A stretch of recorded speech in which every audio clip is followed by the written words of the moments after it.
Halo semuanya, kembali lagi di Sunyiwara. Semua berawal dari sunyi, kemudian menjadi wara. Sebelum kita mulai, tekan terlebih dahulu tombol subscribe, serta nyalakan juga tombol loncengnya, agar mendapatkan notifikasi dan tidak ketinggalan cerita Sunyiwara berikutnya.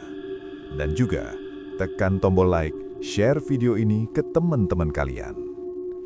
Buat kalian yang punya pengalaman atau cerita horor pribadi, baik itu kejadian nyata, pengalaman keluarga, atau cerita yang sampai sekarang masih kepikiran, kalian bisa langsung kirim ceritanya ke email sunyiwara.official@gmail.com. Dan seperti apa cerita kali ini? Mari kita mulai.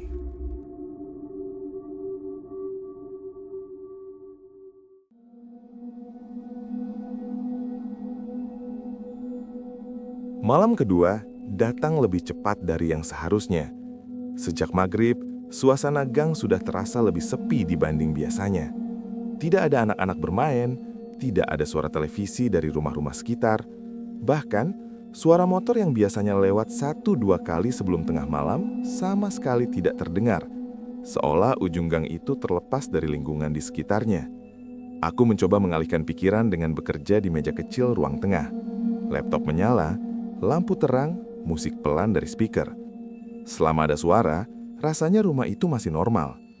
Namun sekitar pukul 11 lewat, listrik tiba-tiba padam sebentar. Tidak sampai 1 menit, tapi cukup untuk membuat seluruh ruangan gelap total. Dalam kegelapan itu, aku mendengar sesuatu yang berbeda dari malam sebelumnya. Bukan nafas. Kali ini seperti bunyi kain diseret pelan di lantai. Gesekannya halus, teratur, dan terdengar dari arah kamar belakang yang belum kugunakan. Ruangan itu masih kosong, hanya ada lemari lama bawaan kontrakan dan jendela kecil yang jarang dibuka. Listrik menyala kembali. Suara itu langsung berhenti. Aku berdiri cukup lama sebelum memutuskan berjalan ke arah kamar belakang. Tidak ada alasan untuk takut, kataku dalam hati. Rumah tua memang sering memunculkan suara akibat perubahan suhu atau angin. Pintu kamar belakang tertutup. Namun gagangnya terasa sedikit hangat saat kusentuh. Aku membukanya perlahan. Ruangan itu tetap kosong seperti siang tadi. Lantai bersih, lemari tertutup rapat. Jendela terkunci dari dalam. Tidak ada benda yang berpindah. Aku menutup pintu dan kembali ke kamar depan. Namun saat hendak berbaring, aku menyadari sesuatu yang membuat perutku terasa turun. Pintu kamar belakang yang baru saja kututup, kini terbuka sedikit, menyisakan celah selebar 2 jari. Aku yakin tidak lupa menutupnya. Aku berjalan kembali dan mendorongnya hingga rapat. Kali ini aku memastikan benar-benar terkunci. Beberapa menit setelah lampu dimatikan, suara itu kembali terdengar. Bukan lagi kain diseret. Langkah. Pelan, tidak tergesa. Seperti seseorang berjalan tanpa alas kaki di atas keramik. Bunyi itu tidak mendekat ke arah kamar tempatku tidur, tapi berhenti tepat di depan pintu kamar belakang. Lalu, sunyi. Aku tidak berani membuka pintu malam itu. Tubuh terasa berat, bukan karena lelah, melainkan karena tekanan yang sulit dijelaskan. Seolah ruangan di sekitarku menjadi lebih padat dari biasanya. Aku terbangun menjelang subuh dalam keadaan lampu kamar menyala.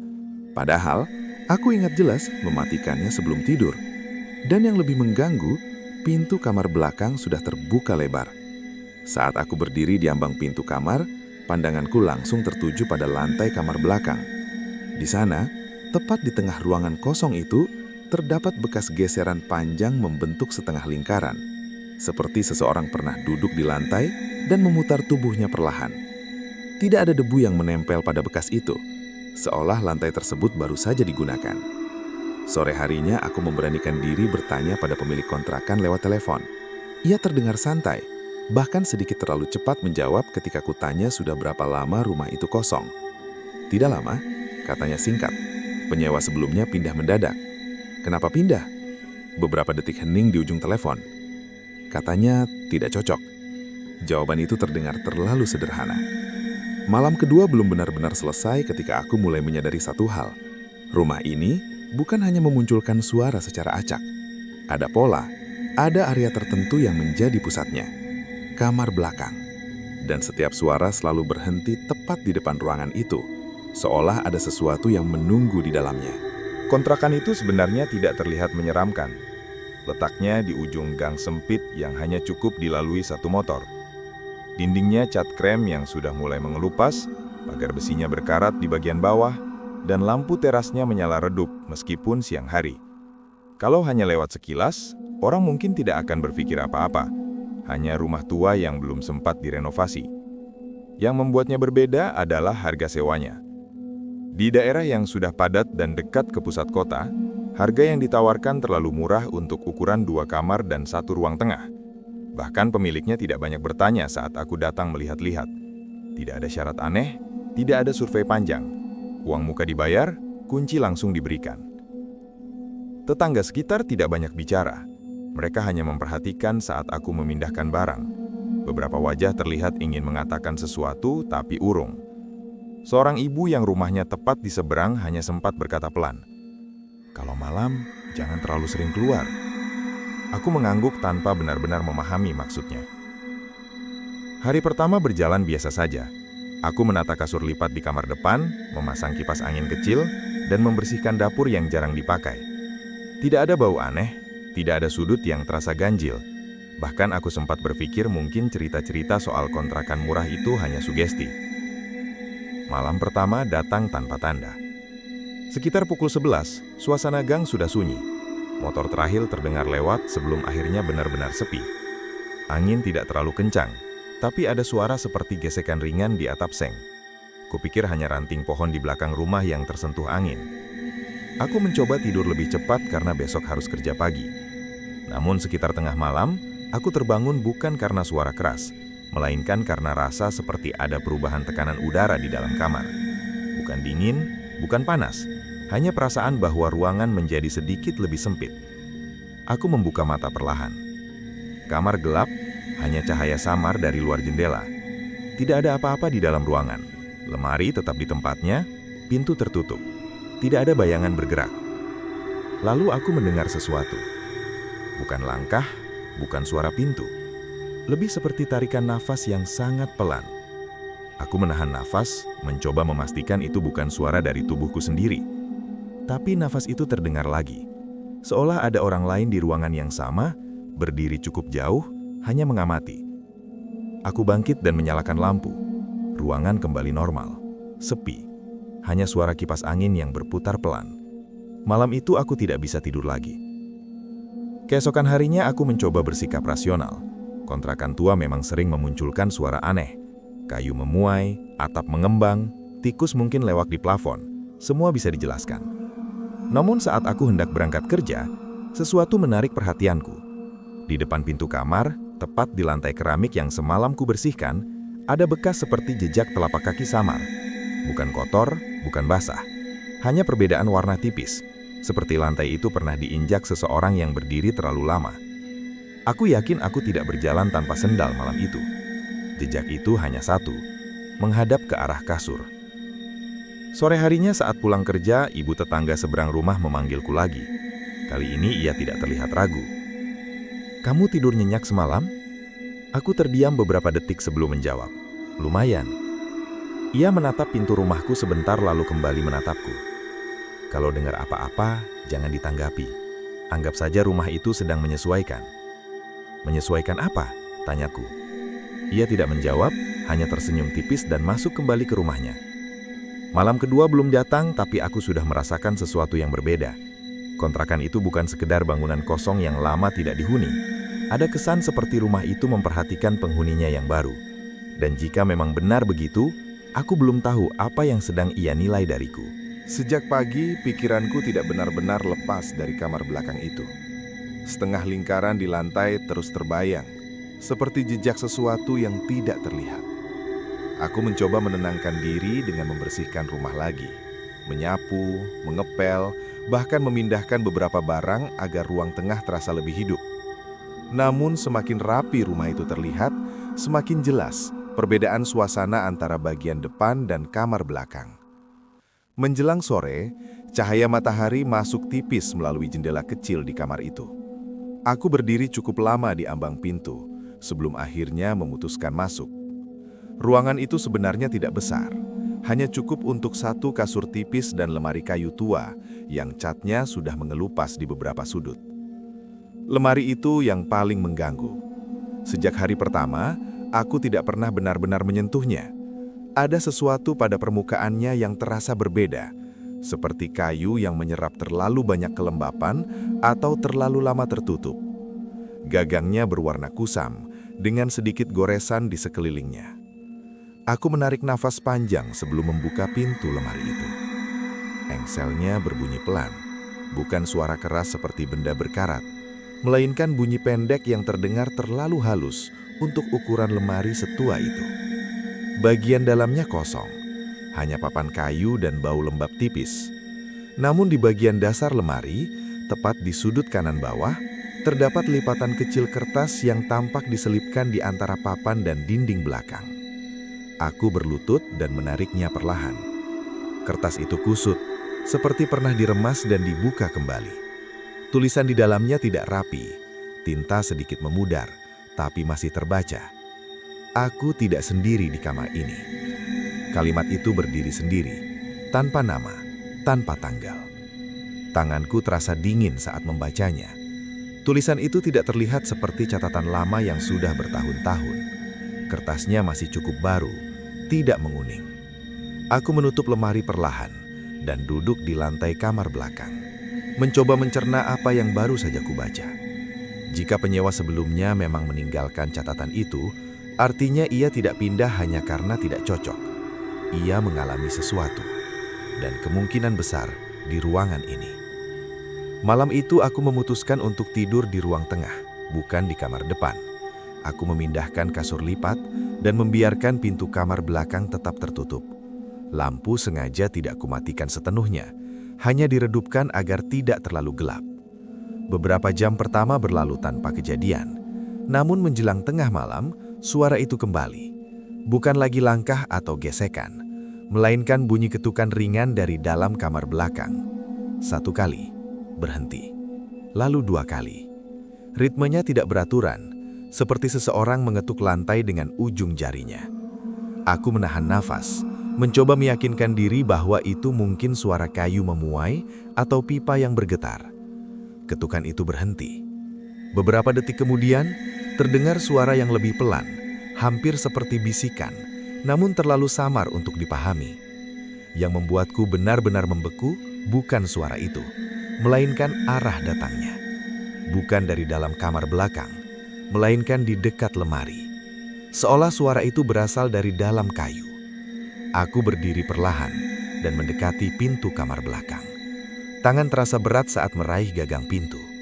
Pintu itu tidak terkunci, namun ketika ku coba mendorongnya, ia terasa tertahan, seperti ada sesuatu di belakangnya. Bukan benda besar, hanya tekanan ringan, cukup untuk membuat pintu tidak terbuka sepenuhnya. Ketukan itu terdengar lagi. Kali ini dari sisi lain pintu. Dan di sela-celah kecil antara pintu dan kusen, aku melihat bayangan bergerak tipis di lantai kamar. Tidak jelas bentuknya, tapi cukup untuk membuatku sadar bahwa rumah ini memang tidak pernah kosong. Dan kemungkinan besar, penyewa sebelumnya bukanlah yang satu-satunya yang merasa tidak sendiri. Malam itu, aku tidak membuka pintu kamar belakang. Aku memilih mundur, kembali ke kasur di ruang tengah, dan menunggu sampai suara itu mereda dengan sendirinya. Ketukan pelan di balik pintu akhirnya berhenti. Namun, rasa tegang tidak benar-benar hilang. Seolah rumah itu tahu aku mendengarnya, tahu aku sadar ada sesuatu yang berada di sisi lain. Subuh datang tanpa mimpi. Namun ketika cahaya pagi mulai masuk melalui ventilasi kecil di atas pintu, aku mendapati kamar belakang sudah terbuka lebar. Aku yakin betul semalam pintu itu hanya sedikit terbuka dan sempat tertahan saat ku coba dorong. Tidak mungkin ia bisa terbuka sepenuhnya tanpa suara, tanpa gesekan engsel, tanpa aku terbangun. Lantai kamar belakang kembali bersih. Bekas setengah lingkaran yang kulihat 2 hari lalu menghilang, seperti tak pernah ada. Lemari tua itu tetap di tempatnya, tertutup rapat. Namun, ada sesuatu yang berbeda. Di lantai tepat di depan lemari, terdapat selembar kertas lain. Bukan terlipat seperti yang pertama. Kali ini diletakkan begitu saja di tengah ruangan, seolah sengaja agar terlihat. Tanganku sedikit bergetar saat mengambilnya. Tulisan di dalamnya lebih rapi dibanding yang sebelumnya. Jangan biarkan pintunya tertutup terlalu lama. Tidak ada nama, tidak ada penjelasan. Aku berdiri cukup lama membaca kalimat itu berulang-ulang. Jika ini lelucon, maka terlalu konsisten untuk disebut kebetulan. Jika ini bekas penyewa sebelumnya, bagaimana mungkin kertas itu muncul di lantai tanpa aku mendengar apapun? Sepanjang hari, pikiranku terpecah antara logika dan rasa takut yang mulai tumbuh pelan. Aku mencoba mencari informasi tentang rumah itu lewat tetangga, namun mereka cenderung menghindar. Ibu seberang rumah hanya berkata, "Yang penting kamu tidak sendirian saat malam." Kalimat itu terasa janggal, karena faktanya aku memang tinggal sendiri. Malam berikutnya, aku memutuskan sesuatu yang mungkin terdengar konyol. Aku tidak menutup pintu kamar belakang. Aku membiarkannya terbuka setengah, seperti seseorang yang sengaja memberi ruang. Lampu kamar belakang juga kubiarkan menyala. Aku duduk di ruang tengah, membaca buku, berusaha tetap sadar hingga lewat tengah malam. Awalnya tidak ada apa-apa, tidak ada ketukan, tidak ada langkah, hanya suara kipas dan dengung listrik. Namun tepat ketika rasa kantuk mulai mengalahkan fokusku, aku merasakan perubahan kecil di udara. Bukan dingin mendadak, bukan bau aneh, melainkan sensasi seperti ruangan itu sedikit bergeser, seperti ada pergerakan yang tidak terlihat. Aku menoleh ke arah kamar belakang. Dari posisiku, aku bisa melihat sebagian lemari tua itu melalui pintu yang terbuka. Pintu lemari perlahan terbuka sendiri, tidak tersentak, tidak jatuh. Ia bergerak pelan, stabil, seolah didorong oleh tangan yang sangat berhati-hati. Aku tidak mendengar suara engsel, tidak ada gesekan kayu, hanya gerakan yang terlalu halus untuk disebut alami. Di dalam lemari yang gelap itu, sesuatu tampak lebih pekat dari bayangan biasa. Bukan bentuk jelas, tapi cukup untuk membuatku sadar bahwa ruang kosong itu tidak benar-benar kosong. Lalu, aku mendengar suara, bukan dari luar lemari, melainkan dari dalamnya. Suara napas yang sangat pelan, lebih dekat dari yang pernah kudengar sebelumnya, seolah jaraknya tidak lebih dari 1 meter dariku. Aku tidak bergerak, tidak berbicara, hanya duduk membeku, menatap lemari yang kini terbuka penuh. Dan untuk pertama kalinya sejak aku menempati rumah itu, aku menyadari satu hal yang jauh lebih mengganggu daripada semua suara dan jejak yang muncul. Yang berada di kamar belakang itu bukan hanya menetap, ia menyesuaikan diri dengan kehadiranku. Dan malam itu, pintu yang selama ini tertutup telah kubiarkan terbuka. Aku tidak ingat kapan akhirnya tertidur malam itu. Yang kuingat terakhir hanyalah lemari yang terbuka dan ruang gelap di dalamnya yang terasa lebih dalam daripada ukuran kayu itu sendiri. Seolah bagian dalamnya bukan lagi ruang fisik, melainkan lorong yang menelan cahaya. Pagi datang tanpa kejadian mencolok. Lemari kembali tertutup. Pintu kamar belakang masih setengah terbuka seperti semalam. Tidak ada kertas baru di lantai, tidak ada bekas gesekan. Semua tampak normal. Namun, sesuatu di dalam diriku berubah. Rasa takut yang awalnya berupa kejutan kini bergeser menjadi rasa diawasi secara sadar. Seperti ada penilaian yang sedang berlangsung, dan aku berada di tengah prosesnya. Sore itu ibu seberang rumah akhirnya berbicara lebih banyak dari biasanya. Ia tidak menatapku saat berbicara, hanya memandang pagar kontrakan yang mulai berkarat. Penyewa sebelumnya juga awalnya tidak percaya, katanya pelan. Dia pikir rumah tua memang suka bunyi-bunyi sendiri. Aku menunggu lanjutannya. Dia mulai tidur di ruang tengah juga, tidak pernah pakai kamar belakang. Jantungku terasa berat. Lalu, kenapa dia pindah? Ibu itu terdiam cukup lama sebelum menjawab. Dia tidak pindah. Aku menoleh cepat. Maksudnya? Ia akhirnya menatapku langsung. Dia ditemukan di kamar belakang, duduk di lantai, bersandar ke lemari. Tidak ada luka, tidak ada tanda kekerasan, seperti tertidur, tapi tidak bangun lagi. Kata-katanya tidak dramatis, justru disampaikan dengan tenang, seperti menceritakan kejadian biasa. Itulah yang membuatnya terasa lebih nyata. Polisi bilang apa? Tanyaku. Serangan jantung, katanya mungkin punya riwayat. Aku tahu ia tidak sepenuhnya percaya penjelasan itu. Malam itu aku memutuskan untuk tidak menyalakan lampu kamar belakang. Pintu tetap kubiarkan terbuka, namun ruangan itu gelap total. Aku ingin melihat apakah perbedaan cahaya mengubah sesuatu. Sekitar pukul 11, rumah masih sunyi. Aku duduk tanpa suara, hanya mendengar detak jam kecil di dinding ruang tengah. Lalu dari arah kamar belakang, terdengar suara yang belum pernah muncul sebelumnya. Bukan ketukan, bukan langkah, melainkan suara kayu digeser perlahan, seolah lemari itu dipindahkan beberapa sentimeter. Aku berdiri tanpa sadar dan berjalan mendekati pintu kamar belakang. Di ambang pintu, aku bisa melihat bentuk lemari dalam gelap. Pintunya kembali terbuka. Namun kali ini, sesuatu berada di luar batasnya. Bayangan yang lebih pekat dari ruangan itu tidak lagi berada sepenuhnya di dalam lemari. Ia memanjang hingga menyentuh lantai kamar, seperti cairan gelap yang merembes pelan. Aku tidak melihat wajah, tidak melihat bentuk jelas, hanya kehadiran yang bergerak tanpa suara. Udara terasa lebih padat, seperti sulit dihirup penuh. Langkahku berhenti sendiri. Bayangan itu tidak mendekat. Ia hanya bergerak 1 inci keluar dari lemari, lalu berhenti seolah menunggu responku. Dalam diam yang menekan itu, aku menyadari sesuatu yang jauh lebih mengganggu daripada kematian penyewa sebelumnya. Rumah ini tidak memburu secara paksa. Ia menunggu sampai penghuninya melangkah sendiri ke dalam batas yang ia buka. Dan aku belum tahu berapa lama lagi aku bisa bertahan di garis itu sebelum rasa penasaran atau kelelahan membuatku melakukan kesalahan yang sama. Sejak malam ketika bayangan itu keluar setengah dari lemari, aku tidak lagi melihat kamar belakang sebagai ruang kosong. Ia berubah menjadi pusat dari seluruh rumah, seolah dinding dan langit-langit hanya perpanjangan dari ruangan itu. Ruang tengah terasa seperti tempat singgah sementara, bukan tempat tinggal yang sebenarnya. Siang hari berikutnya, aku membeli gembok kecil dan rantai besi. Niatku sederhana, mengunci lemari itu dari luar. Jika memang semua berasal dari sana, maka menutupnya secara fisik seharusnya memberi batas yang jelas. Sore itu, aku memasang rantai melingkari kedua gagang pintu lemari, menguncinya rapat hingga tidak ada celah. Kayunya berderit pelan saat ku tarik kuat untuk memastikan tidak bisa dibuka. Rantai itu terasa dingin di tangan, berat, nyata.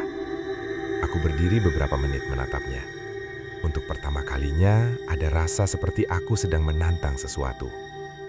Malam datang lebih sunyi dari biasanya. Tidak ada suara motor, tidak ada suara televisi dari rumah tetangga, bahkan anjing yang biasanya menggonggong entah kemana. Aku duduk di ruang tengah dengan lampu menyala penuh. Kamar belakang kubiarkan terbuka, namun lemari di dalamnya sudah terikat kuat. Aku ingin melihat apakah reaksi itu tetap muncul ketika aksesnya dibatasi. Sekitar tengah malam, rumah masih diam. Namun, tepat ketika jarum jam mendekati 1, suara halus terdengar dari arah kamar belakang. Bukan ketukan, bukan langkah, melainkan bunyi rantai bergesekan, pelan, sangat pelan. Seorang seseorang menggerakkan pintu lemari dari dalam dengan tekanan yang hati-hati. Aku tidak langsung berdiri. Tubuh terasa berat seolah udara menekan dari segala arah. Suara gesekan itu berhenti beberapa detik, lalu terdengar lagi. Kali ini sedikit lebih jelas. Aku berjalan ke ambang pintu kamar belakang. Rantai itu masih terpasang, namun tegang, seperti ada tarikan dari dalam. Kayu lemari bergetar tipis, hampir tidak terlihat jika tidak diperhatikan lama. Bukan hentakan kuat, lebih seperti dorongan konsisten yang sabar.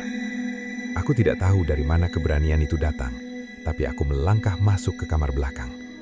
Setiap langkah terasa seperti menembus lapisan udara yang lebih padat. Aku berdiri tepat di depan lemari. Rantai bergetar pelan di antara kedua gagangnya.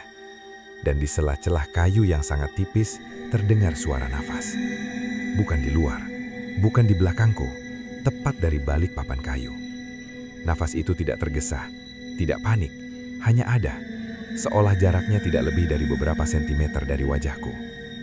Tiba-tiba tekanan pada rantai menguat, kayu berderit lebih keras. Rantai itu tidak putus, tapi melengkung sedikit seperti sedang diuji kekuatannya. Aku mundur satu langkah, tekanan itu berhenti, sunyi kembali. Namun kini aku merasakan sesuatu yang berbeda. Bukan lagi sekedar diawasi, ada kesan seperti kesabaran yang mulai menipis. Aku kembali ke ruang tengah tanpa menutup pintu kamar belakang. Sekitar 1 jam kemudian, saat kantuk akhirnya memaksaku berbaring, suara itu muncul lagi. Namun kali ini bukan dari kamar belakang, melainkan dari langit-langit ruang tengah. Seperti kayu tua digeser tepat di atas kepalaku. Perlahan, mengikuti posisi kasur. Seolah apapun yang berada di dalam lemari tidak lagi terbatas oleh kayu dan rantai. Pagi harinya, aku mendapati sesuatu yang membuat darahku terasa dingin. Rantai itu masih terpasang, namun lemari terbuka sedikit. Bukan dari bagian tengah, melainkan dari belakang. Bagian papan belakang lemari terlepas setengah, menyisakan celah gelap yang tidak pernah kulihat sebelumnya. Seolah lemari itu tidak pernah menempel penuh ke dinding, seolah ada ruang lain di baliknya. Dan jika memang ada ruang di balik lemari itu, maka kamar belakang bukanlah batas terakhir. Sejak melihat papan belakang lemari yang terlepas setengah, aku tidak bisa lagi berpura-pura bahwa semuanya hanya suara kayu tua atau sugesti karena tinggal sendirian. Ada ruang di balik lemari itu, dan ruang itu tidak pernah disebutkan oleh pemilik kontrakan. Dinding kamar belakang seharusnya berbatasan langsung dengan rumah kosong di sebelah, bukan dengan celah tersembunyi. Sore itu aku pulang kerja lebih cepat. Gang terasa lebih lengang dari biasanya. Bahkan ibu seberang rumah tidak tampak di terasnya. Pintu rumahnya tertutup rapat. Ada perasaan aneh, seolah lingkungan sekitar ikut menahan napas. Aku berdiri cukup lama di depan lemari sebelum akhirnya memutuskan memindahkannya. Rantai sudah kulepas sejak pagi, tapi pintu lemari tetap tertutup. Aku mendorongnya pelan menjauh dari dinding. Kayunya berat, namun bergeser perlahan dengan suara gesekan yang terdengar terlalu keras di ruangan yang sunyi. Ketika celah di belakangnya mulai terlihat jelas, perutku terasa mual. Di balik lemari itu, memang ada ruang kosong, bukan sekedar rongga kecil. Sebuah lubang persegi kira-kira setinggi dada orang dewasa, ditutup papan tipis yang sudah lapuk. Papan itulah yang tadi kulihat terlepas sebagian. Aku menarik papan itu sepenuhnya. Udara dari dalam celah tersebut terasa lebih dingin, bukan seperti angin biasa, melainkan hawa lembab yang lama terkurung. Bau tanah dan kayu basah menyeruak pelan. Di dalamnya terdapat ruang sempit, cukup untuk 1 orang berdiri membungkuk. Dindingnya bukan tembok plester, melainkan susunan bata tua yang tidak diplester sempurna. Di lantainya terlihat tanah, bukan keramik. Kontrakan ini dibangun di atas sesuatu yang tidak pernah diselesaikan. Senter dari ponsel kuarahkan ke dalam. Di sudut ruang kecil itu, ada sesuatu yang membuat napasku tercekak. Bekas goresan di dinding bata, berulang dan tidak beraturan, seperti tanda kuku yang berusaha mencengkram permukaan keras. Dan di lantainya, terdapat benda kecil yang membuatku mundur selangkah. Selembar kertas lain. Aku tidak langsung mengambilnya. Aku tahu terlalu banyak kertas sudah muncul tanpa penjelasan. Namun rasa ingin tahu akhirnya menang. Aku membungkuk dan menarik kertas itu keluar. Tulisan di dalamnya jauh lebih berantakan dari sebelumnya. Ia tidak ada di dalam lemari. Ia di belakangnya. Tanganku gemetar. Selama ini aku mengira lemari adalah sumbernya. Ternyata lemari hanya penutup. Suara halus terdengar dari dalam celah itu. Bukan napas, bukan ketukan, melainkan gesekan pelan di tanah seperti seseorang yang bergerak tanpa berdiri. Aku membeku, menatap lubang sempit itu. Cahaya senter menangkap sesuatu yang berubah. Bayangan di dalamnya tidak lagi diam. Ada pergerakan tipis, terlalu lambat untuk disebut cepat, namun cukup jelas untuk dipahami. Seseorang atau sesuatu sedang berada di ruang itu, dan jaraknya tidak sampai 1 meter dari tempatku berdiri. Aku mundur perlahan, tetapi kaki terasa berat, seolah lantai kamar belakang menjadi lebih padat dari sebelumnya. Pergerakan di dalam celah itu berhenti, lalu suara napas terdengar lagi. Namun kali ini bukan dari dalam ruang tersembunyi, melainkan dari belakangku. Aku tidak langsung menoleh. Tubuh terasa kaku, seolah ada beban di bahu. Aku bisa merasakan kehadiran itu tepat di ambang pintu kamar belakang, memisahkanku dari ruang tengah. Lemari bukan lagi batas, dinding bukan lagi batas. Rumah ini memiliki lapisan yang tidak terlihat, dan aku sudah membuka salah satunya. Malam setelah aku menemukan ruang tersembunyi di balik lemari, aku tidak berani menutup kembali papan yang sudah kulepas. Lemari tetap kugeser menjauh dari dinding, memperlihatkan celah gelap itu dengan jelas. Entah kenapa, membiarkannya terbuka terasa lebih jujur daripada mencoba menutupnya lagi. Aku tidak tidur di ruang tengah malam itu. Aku duduk di kursi plastik dekat dapur dengan lampu menyala, mencoba mempertahankan kesadaran penuh. Ada perasaan bahwa jika aku lengah, sesuatu akan bergerak lebih jauh dari yang pernah kulihat sebelumnya. Sekitar pukul 1 dini hari, suara itu kembali muncul. Bukan lagi dari dalam celah sempit di balik lemari, melainkan dari arah ruang tengah. Suara gesekan ringan di lantai, seperti telapak tangan yang ditarik perlahan. Aku berdiri dan berjalan pelan ke ruang tengah. Lantainya kosong, tidak ada benda jatuh, tidak ada kain terseret. Namun ketika aku menoleh ke arah kamar belakang, aku menyadari sesuatu yang membuat napasku tercekat. Lemari itu kembali menempel ke dinding. Aku yakin 100% tadi sore aku menggesernya jauh dari tembok. Bahkan bekas gesekan di keramik masih terlihat. Namun sekarang, posisinya kembali seperti semula. Rapat, seolah tidak pernah dipindahkan. Jantungku berdetak keras. Aku berjalan mendekat. Tidak ada celah lagi di belakangnya.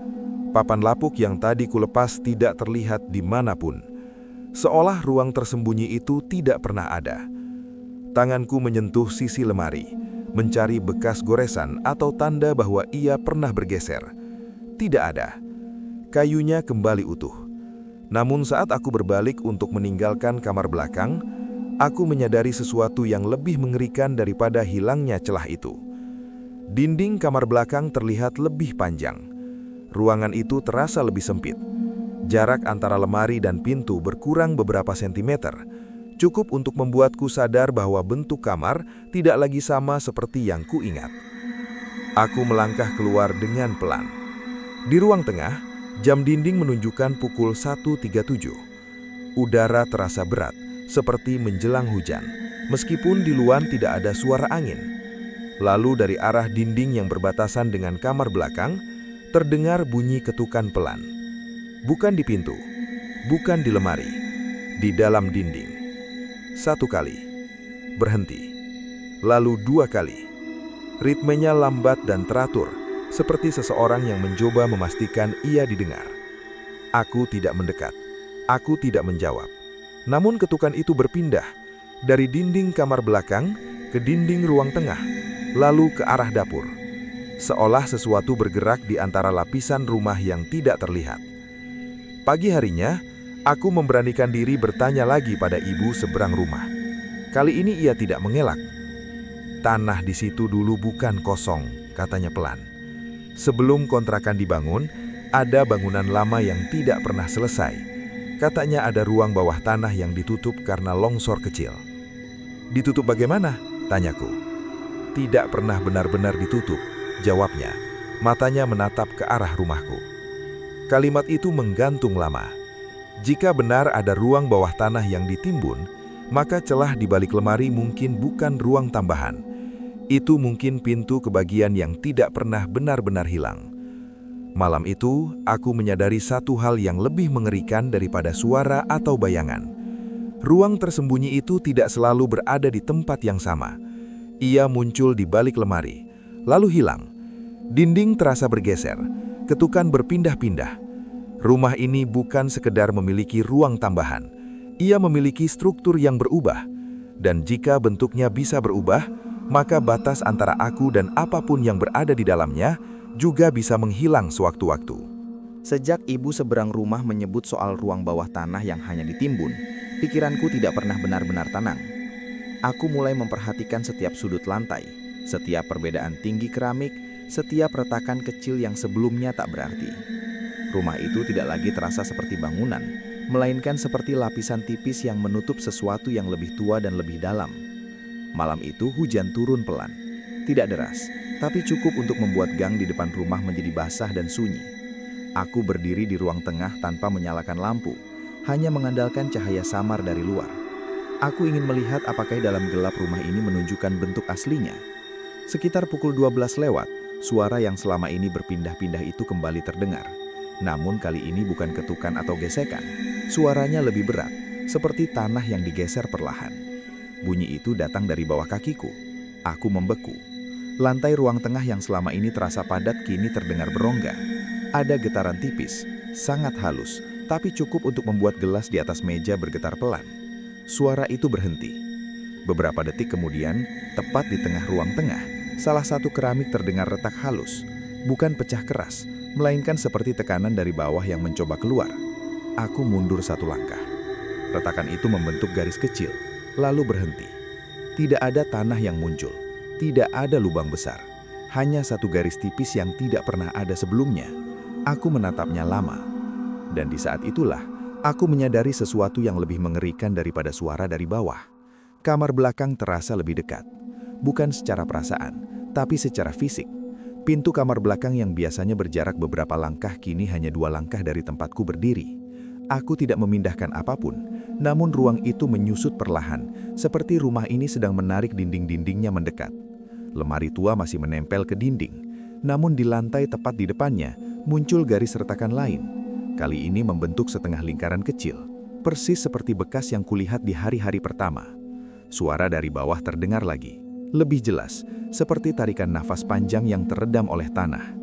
Aku merasa sesuatu di bawah rumah ini bukan sekedar terkubur, ia sadar ada orang di atasnya, dan mungkin selama ini ia menunggu sampai aku berdiri tepat di posisi yang diinginkan. Tanpa sadar aku melangkah mundur ke dapur. Dan saat itulah aku melihatnya. Lantai dapur sedikit lebih rendah dari ruang tengah. Tapi malam itu perbedaannya terasa lebih dalam. Cahaya dari luar memantulkan bayangan di sudut dapur. Dan di sana, di antara bayangan lemari dapur dan dinding, terlihat celah gelap yang tidak pernah ada sebelumnya.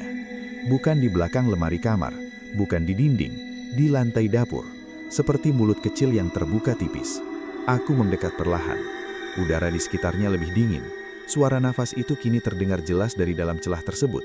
Aku tidak perlu membungkuk untuk tahu bahwa ini bukan retakan biasa. Lantai di sudut dapur itu terasa lebih lunak saat diinjak, seperti tanah tipis yang hanya dilapisi keramik. Dan tepat ketika aku berdiri di atasnya, suara dari bawah berubah. Tidak lagi seperti nafas, melainkan suara gesekan yang naik perlahan, seolah sesuatu sedang mendekat dari dalam tanah. Aku melompat mundur tepat saat salah satu sudut keramik terangkat sedikit. Tidak sampai terbuka penuh, hanya cukup untuk menunjukkan bahwa tekanan dari bawah nyata. Di luar rumah, hujan berhenti mendadak, gang kembali sunyi total. Aku kini mengerti bahwa ruang tersembunyi itu tidak lagi terbatas pada kamar belakang. Ia bergerak mengikuti struktur rumah.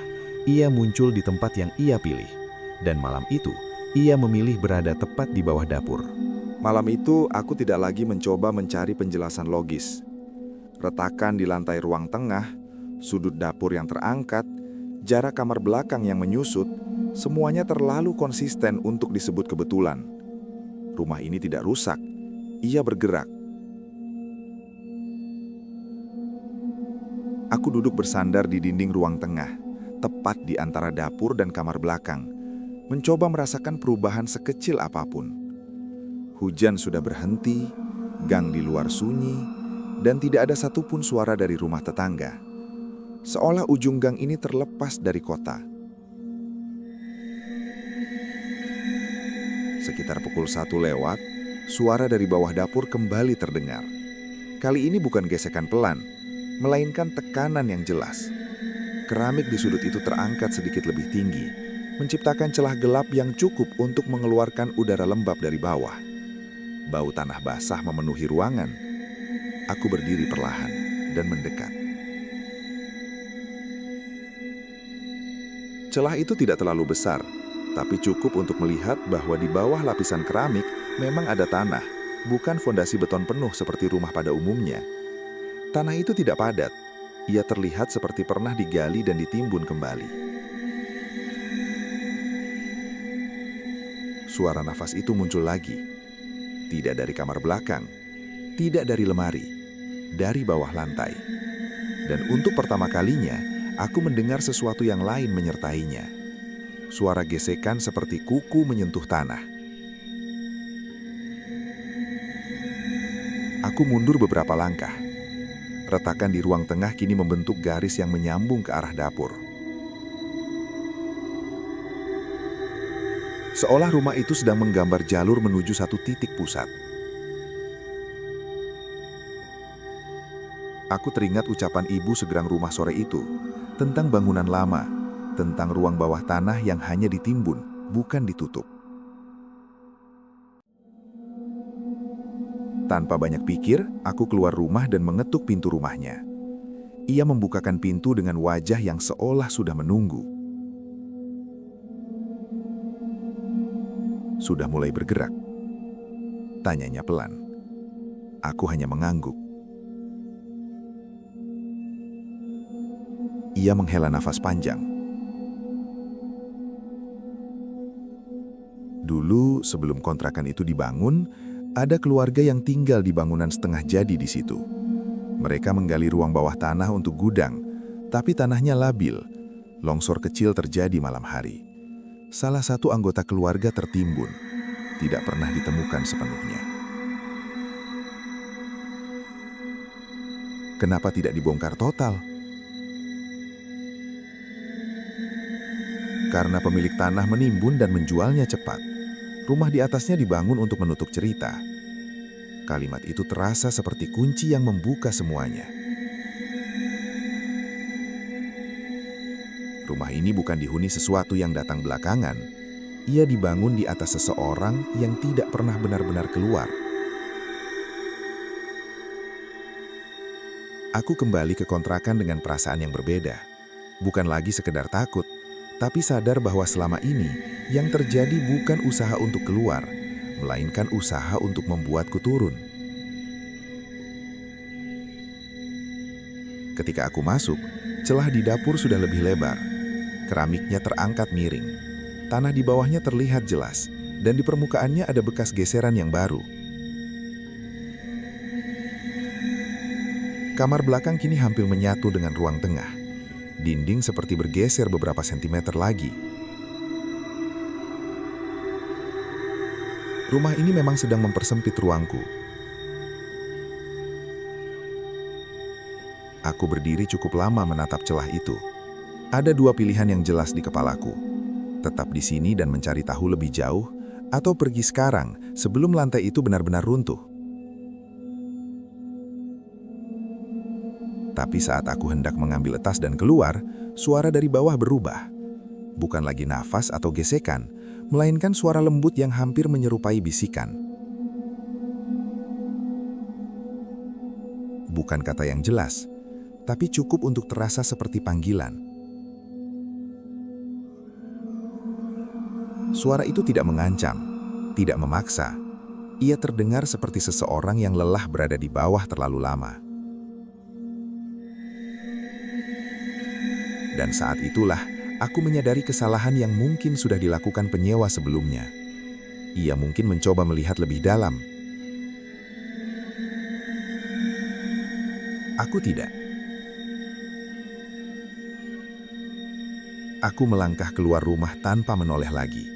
Tidak mengambil semua barang, tidak menutup pintu, hanya berjalan menyusuri gang yang terasa lebih panjang dari biasanya. Pagi harinya, aku kembali bersama pemilik rumah dan beberapa orang untuk mengambil sisa barang. Lantai dapur sudah rata kembali. Tidak ada retakan, tidak ada keramik terangkat. Kamar belakang kembali pada jaraknya semula. Seolah semua itu tidak pernah terjadi. Pemilik rumah hanya tertawa kecil saat kukatakan ingin mengakhiri sewa lebih cepat. Tidak cocok ya, katanya. Aku tidak menjawab. Beberapa minggu kemudian, kontrakan itu kembali dihuni orang baru. Lampu terasnya menyala redup seperti biasa. Gang tetap sempit. Dan kadang, jika lewat malam hari, aku masih merasa udara di ujung gang itu sedikit lebih berat dari tempat lain. Bukan karena rumah itu berhantu, melainkan karena sesuatu di bawahnya masih ada, tidak bergerak, tidak mengejar.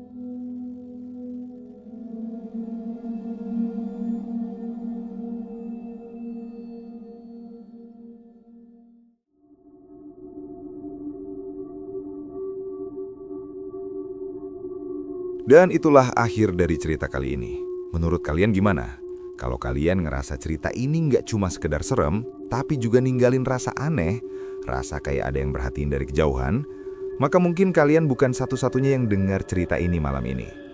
Sekali lagi aku ingetin, kalau kalian punya pengalaman horor atau cerita yang sampai sekarang masih kalian simpan sendiri, kalian bisa kirimkan ke email sunyiwara.official@gmail.com. Karena di Sunyiwara, semua berawal dari sunyi, kemudian menjadi wara.